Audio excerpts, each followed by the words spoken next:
안녕하세요, 여러분. 저는 논문을 풀어서 시사 문제와 궁금증을 해소하는 논풀쌤입니다. 이번 주제는 내년 2019년 한국 경제 얼마나 심각한가입니다. 연말을 맞이해서 많은 연구기관에서 내년 경제에 대해서 예측을 하고 있습니다. 그런데 공통점이 낙관보다는 비관 쪽에 가 있죠. 그래서 제가 내년 경제 얼마나 심각한가 하는 제목으로 여러분을 찾아뵙게 됐습니다. 내년 2019년 한국 경제 얼마나 심각한가? 정부, 국회, 5대 경제 연구기관에서 예측한 자료를 토대로 좀 꼼꼼하게 체크해보고 정확 결론을 내린 다음에 내년에 우리 살림살이를 어떻게 이끌어갈지 한번 생각해보는 시간을 마련했으면 좋겠습니다. 자, 내년 우리 경제의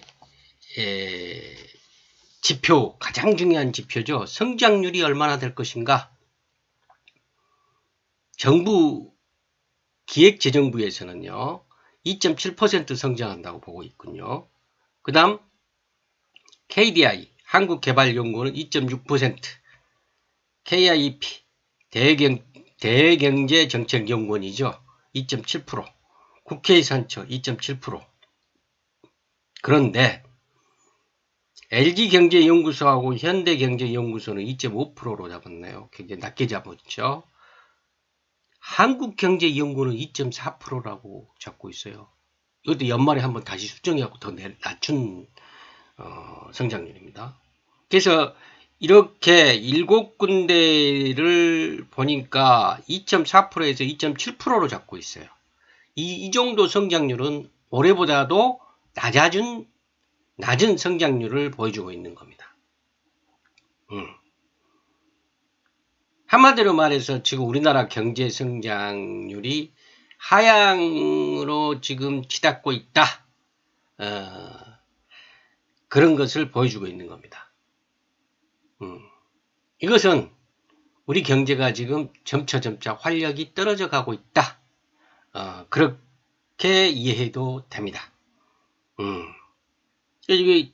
우리 이런 경제 성장률을 어떻게 해서 추측했을까, 예측했을까?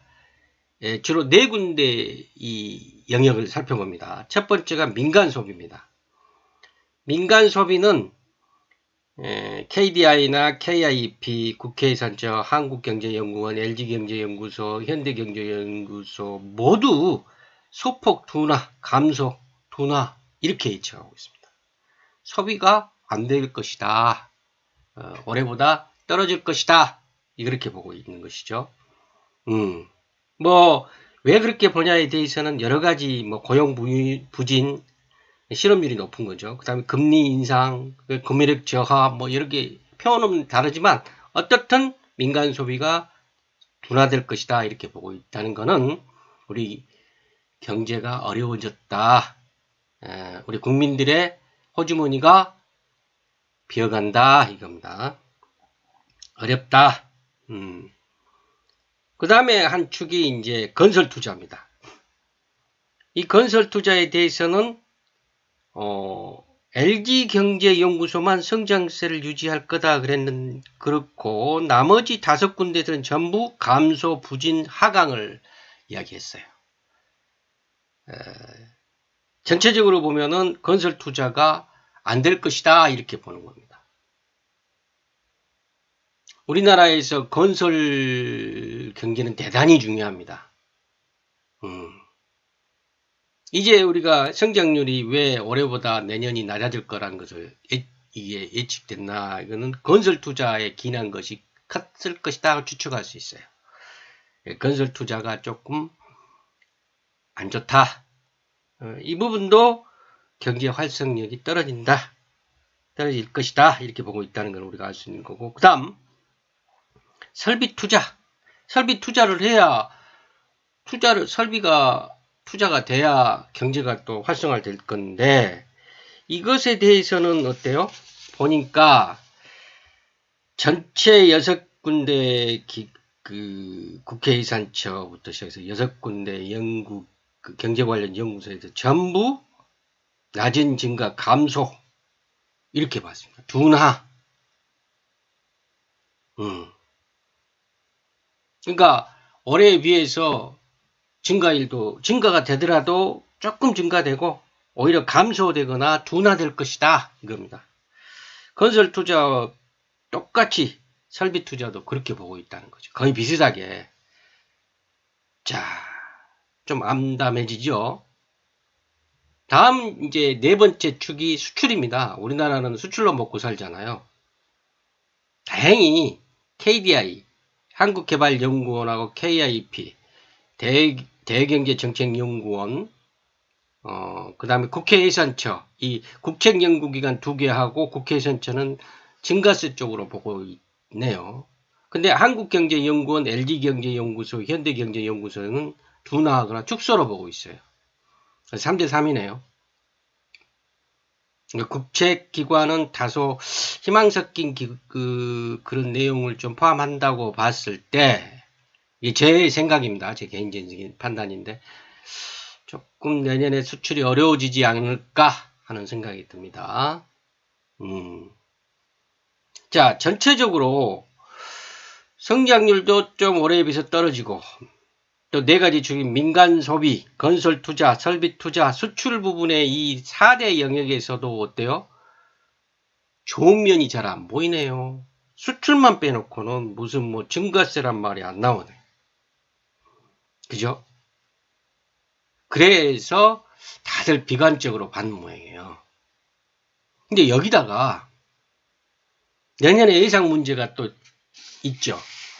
올해 이 복잡하게 이끌어갔던 미중 무역 전쟁이 내년에도 계속될 전망이고, 그 다음에 우리 올해 조금 가슴을 뜨겁게 했던 북한 문제, 북핵 문제죠. 이게 이제 미국 정상회담이나 남북 정상회담이 잘 돼야 되는데, 그것도 이제 또 잘 안 되면 경제에 타격이 아니 올 수가 없죠. 그 다음에 글로벌 체제에서 EU 문제, 잠재된 경제 문제가 있죠. EU에 이탈리아의 같은 문제. 그 다음에 영국의 브렉시트 문제도 있긴 하지만 역시 우리에게는 어때요? 미중 무역 전쟁이 가장 크게 지금 우려되는 바죠. 현재까지는 미국과 중국이 지금 용호 상방으로 싸우고 있잖아요.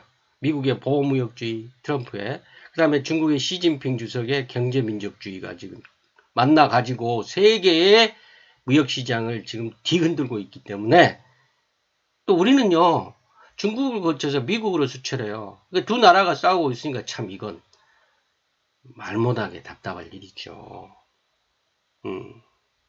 어떻든 이것도 부정적인 영향이 올 수가 있다. 이겁니다. 하지만 긍정적인 거는요, 1997년 IMF 하면은 우리 내리 속에 트라우마로 저기 있죠. 아주 아픔으로 있는데, 당시와는 지금은요, 이 경제 양과 질에서 달라졌죠. 그러니까 당시처럼 이렇게 바로 손들고 그런 일은 없을 겁니다.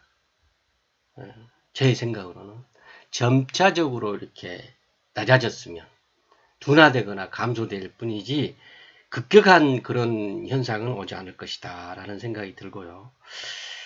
또 2008년 금융위기를 말씀하시는 분들이 많은데, 이때에 비해서도요, 사실 되니 안 되니 했어도 다른 나라에 비해서 구조조정을 해온 편입니다. 어쨌든 그렇죠? 그래서 그때처럼 급격한 금융위기가 오지도 않을 것 같다라는 생각이 들어요. 뭐 현상적인 문제로 우리가 외화 보유액도 당시에 비해서 비교도 안 되게 많고요. 수출이 또 잘 되고 있어요. 경상적자가 계속 누적되고 있고, 그렇기 때문에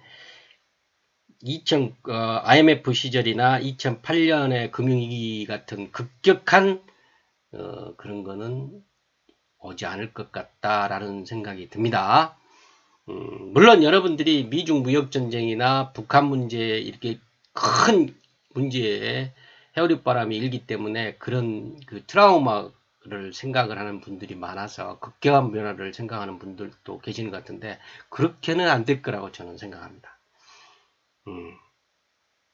어떻든 지금 이 시기가 이 패러다임 전환 시대인 만큼은 분명한 것 같아요. 뉴노멀 시대죠. 그 약육 강식의 국제 관계에 있어서 특히 무역 관계에 있어서는 약육 강식의 뉴노멀 시대다. 새로운 표준이 나온 그런 시대다. 이런 점을 감안해서 우리가 내년 우리나라의 경제를 이해를 해야 되지 않겠나 생각하고요. 한 가지 우리 국민들이 좀 심각하고 명확하게 가져야 할 생각이 있는 것 같습니다. 경제는 쉽니다. 이겁니다. 안 된다 하면 정말로 무너질 수가 있거든요. 우리나라 경제가 그렇게 IMF 시절 또 2008년처럼 그렇게 한꺼번에 가는 그런 인프라는 이제는 아닙니다. 많이 튼튼해졌거든요. 세계 10대 안에 들잖아요. 뭐 누구도 그렇게 그걸 부정할 수 없는 그런 경제적인 국력을 갖고 있습니다. 그러니까 긍정적인 마음으로 대처를 해야 되지 않겠나. 단 우리 경제가 이후에 어쨌든 그 원인이 외부에서 있던 또는 내부에서 있던 지금 하강 곡선으로 진입했다는 것을 인식을 하고 경제가 하강 곡선으로 진입을 했으면 우리 호주머니에 들어온 돈도 적어진다는 어떤 식으로든요. 상대적이든 절대적이든 적어진다는 것을 알고 내년 가정경제를 끌어가야 되지 않겠나 생각합니다. 이상입니다. 저는 논문을 풀어서 시사 문제와 궁금증을 해소하는 논풀쌤이었습니다. 감사합니다.